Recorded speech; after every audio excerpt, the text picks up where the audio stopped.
What's a hold harmless clause and who falls under it? I'm Jill Horner. This is Comcast Newsmakers. With me this hour is Pennsylvania State Representative Scott Petri. Thanks for being with us. Thank you. And this is just one of the issues that we're talking about, but explain to us what you mean by a hold harmless clause and where these apply. They apply generally to school districts and social programs, drug and alcohol, aging, etc., monies that the counties dole out or your local school district doles out. What has happened traditionally is every year the legislature adopts a hold harmless clause. So everybody gets the same incremental increase whether or not need has changed. So imagine hypothetically a school district cut in half in size and went from 5,000 students to 2,500. They would still get, without establishing continuing need, the same amount of money.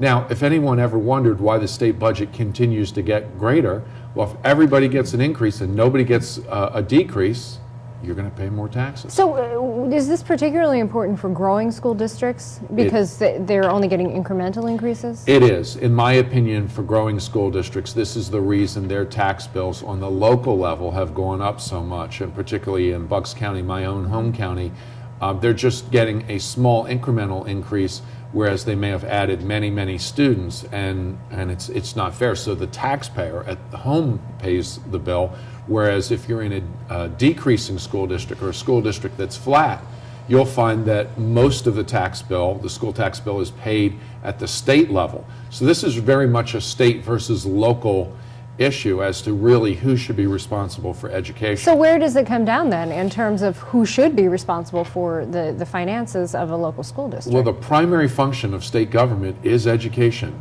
and we end up receiving funds from the federal government in order to run social programs, and we add to that. We add to the funds and we deliver it to the counties. So we also harm our counties because we require them to administer the programs, and if it's a growing county, we're only giving them small increases. In Bucks County, for instance, the Department of Aging, pursuant to a study I authored, is owed several $1 million. Now that's important dollars for the area on aging to be able to deliver in-home health care for our seniors in Bucks County, and it's really an issue of fairness that we're struggling with. So if that's the problem, as you're laying it out in terms of putting it in terms of fairness, what then can be done in order to reform this system in a way that you see as more fair and equitable? I think what has to happen is we need accountability, and we need every provider to have a system where they can establish continuing need. You have to prove that the need that you had the year prior continues. It's not fair to the taxpayer, and it's also not fair to the other residents of the Commonwealth that money is being misallocated. So if you can continue to prove your ongoing need, perhaps those funds need to continue.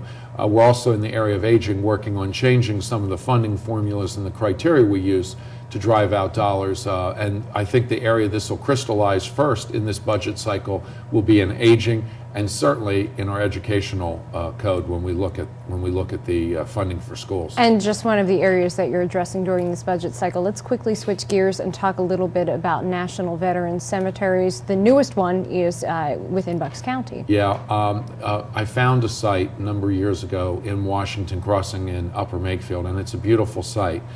There are two other national cemeteries in Pennsylvania, and they're included in legislation that allows the families burial rights. We need to add Washington Crossing. It's all federal money, no more tax dollars. It's just allocating so that when a veteran in the Southeast has a burial, they get the same rights as any other veteran in a national cemetery. Right now, the Guardians, who are a volunteer group, a 501c that provides for the burial services and helps, they're funding this out of pocket. And it's not fair to them. They're committed veterans who want to make sure that every veteran who comes through there receives an appropriate burial. But they're federal funds. All we need to do is pass this bill that says, please add Washington Crossing to this group, and then our veterans in the Southeast will receive the same benefits every other veteran gets. Thanks so much. Thank you. We've been talking with Pennsylvania State Representative Scott Petri. I'm Jill Horner.